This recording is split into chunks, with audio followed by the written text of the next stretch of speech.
We come across the 60th anniversary of the day James Dean died. James Byron Dean lived from February 8th, 1931 to September 30th, 1955. He died at the age of just 24 years of age, and he was only in 3 big movies and a whole bunch of commercials, but no one cares about commercials. He was in 3 big movies, and that's all he got to do because he died. He died, I'm in California, he died out in the desert on a stretch of highway. On September 30th, 1955, he entered his Porsche 550 Spyder, which is a pretty tiny little race car they had back then, little sports car, no top, just roadster, really tiny, like a little soapbox car.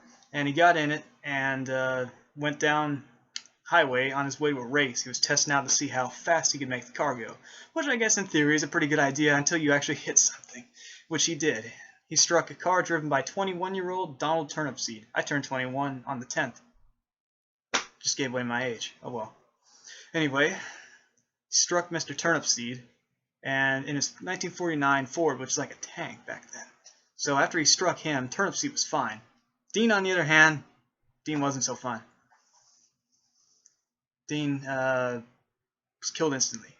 Struck the dashboard, and I think they say he actually struck the grill of Turnipseed's car.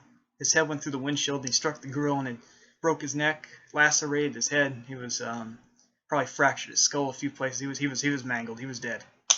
Lights out.